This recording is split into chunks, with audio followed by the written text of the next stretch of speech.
Os quiero enseñar un dato para inflar aún más el globo. Dale. El soufflé de la Fórmula 1. ¿Cuántos podios tiene Fernando Alonso? 100, ¿verdad? Sí. En Arabia consiguió su podio número 100. Pues, ¿qué ha pasado con todos los pilotos que han conseguido su podio número 101? Porque el siguiente es el 101. Sí. Pues que todos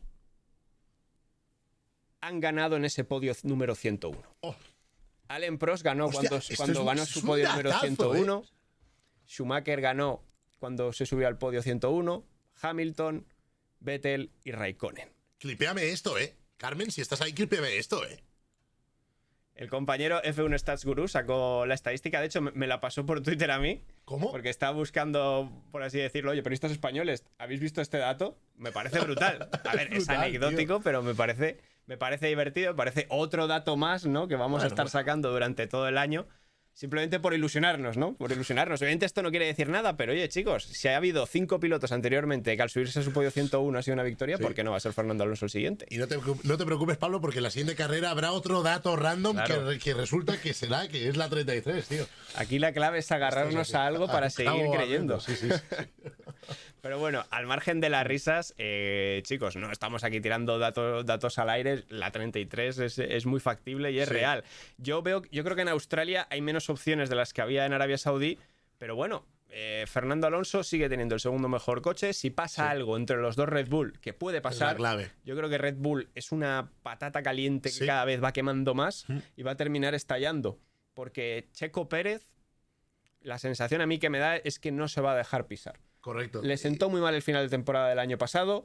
Ya en los dos primeros grandes premios hemos visto mucha tensión por las radios. El tema de la vuelta rápida. No le moló nada que Max le quitase la vuelta rápida Este fue sin buenísimo. permiso, porque Verstappen no obedece Claro. órdenes del equipo. Verstappen es un animal desatado completamente. Y él tiene que obedecer, ¿no? Y Checo en ese sentido sí es más hombre de equipo, sí obedece lo que le dicen. Entonces, claro, cuando ya ves que tu compañero y tu rival por el Mundial, porque ahora mismo el Mundial lo puede ganar o Verstappen o Checo Pérez, porque por coche están años luz de los demás, le sacan un segundo por vuelta, recordadlo, chicos.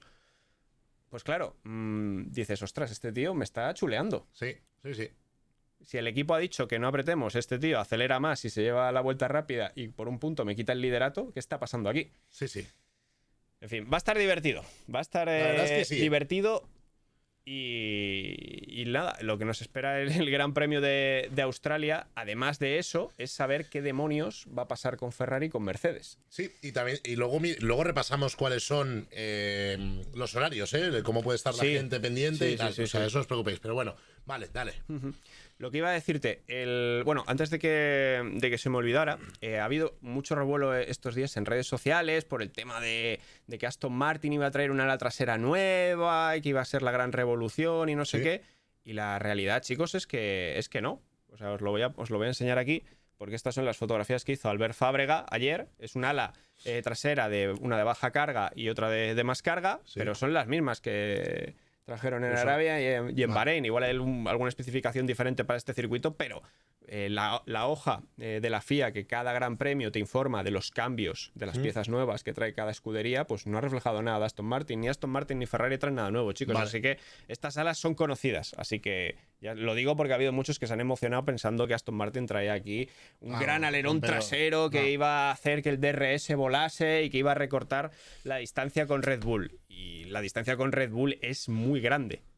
Tengo aquí los datos. El DRS de Aston Martin, de los 4 equipos grandes, es decir, Red Bull, Ferrari y Mercedes, el ala de Aston Martin es el DRS, perdón, del Aston Martin es, por así decirlo, el menos efectivo, ¿no? El que menos resistencia aerodinámica, menos resistencia al aire, perdón, menos drag aporta. Es en torno a un 20%, mientras que Red Bull está en el 31%, Mercedes en el 23%, Ferrari en el 28%. Es decir, son unos números muy amplios y que Aston Martin tiene que trabajar mucho para recortarlos. Otra cosa interesante también que han dicho desde Aston Martin es que el director de desarrollo ha dicho que, claro, es que hay un límite de gasto. Claro. Hay un techo presupuestario y no te puedes poner aquí a fabricar alerones específicos ni piezas para cada circuito.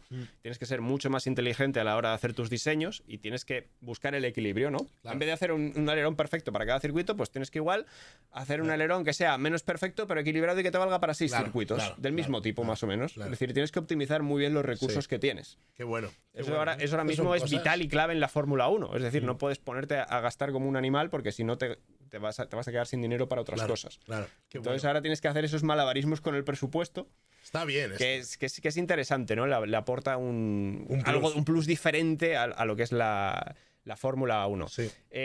Lo que iba a decirte de Ferrari, estas declaraciones de Carlos Sainz, que vais a ver aquí, que lo hemos publicado también en DAZN News, me gustaron. Me gusta la honestidad de Carlos, porque te dice directamente, Red Bull ha matado la competencia, hizo un análisis también bastante introspectivo de la situación en Ferrari, diciendo que no solamente son cosas de reglajes, del setup, sino que también igual el concepto no es el más acertado, o el concepto del diseño del coche que ha hecho Red Bull es mejor que el de Ferrari. No he tenido problemas en decirlo. Entonces, eso da a entender, al igual que Mercedes han sido muy radicales y han dicho este coche ya nos funciona, lo tiramos a la basura y dentro de unos grandes premios vamos a tener un modelo B completamente diferente. Ferrari de momento no se plantea esto, pero claro, ya si Carlos te dice, ojo, que igual el diseño no es el más acertado, pues igual en Ferrari también se empiezan a mover cosas. Igual toman también la decisión de empezar a diseñar un coche diferente que vaya más en la estela de Red Bull, porque el propio diseño de Ferrari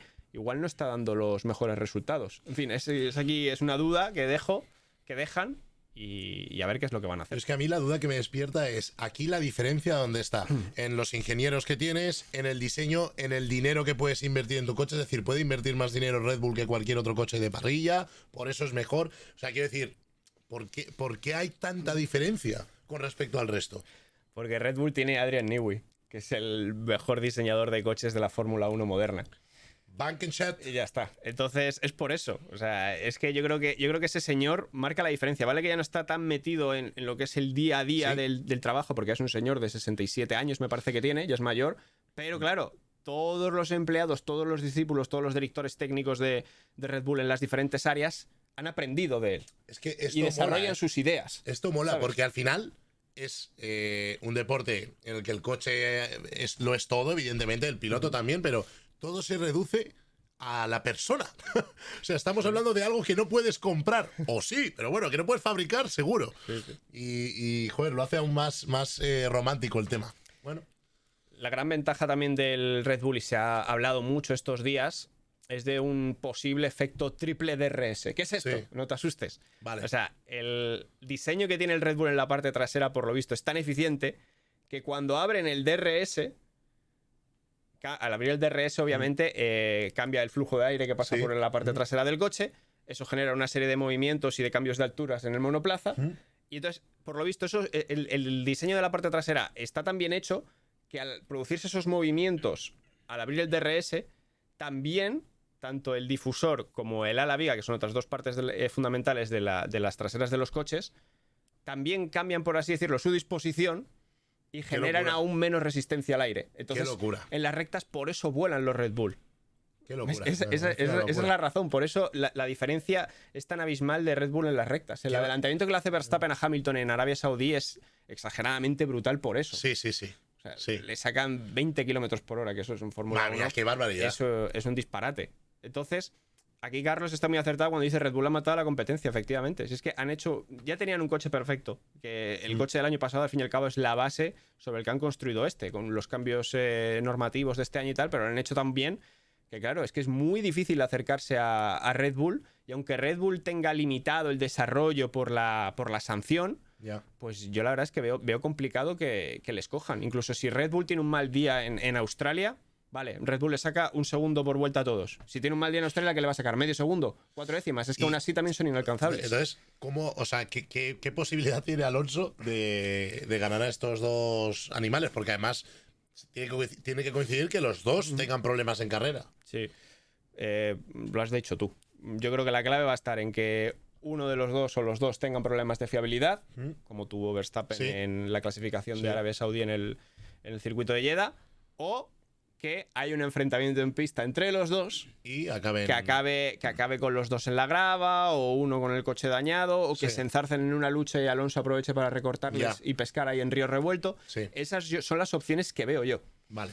Así que a mí me gusta, porque al fin y al cabo mola. me gusta que la tensión entre Verstappen y Checo Pérez vaya increciendo. Claro. Vamos a ver cómo Red Bull gestiona eso, Porque ya ha habido, no sería la primera vez que un equipo dominante tiene lío con sus dos pilotos. Acuérdate de Mercedes 2016, cuando Hamilton y Rosberg se enzarzaron y al final terminó ganando ese mundial Rosberg. Yo creo que puede pasar, porque si eres buen piloto, lo más normal es que también estés luchando por el mundial, que es que está haciendo Checo Pérez, ¿no? Claro, es que claro, Pérez está en la disyuntiva de o acepto que voy a ser siempre el número 2 aquí, el escudero, que nunca voy a optar al título, o me revuelvo y digo, no, yo también puedo ser el campeón. Hostia, es complicado, porque ahora mismo Red Bull el que apoya es a Max Verstappen.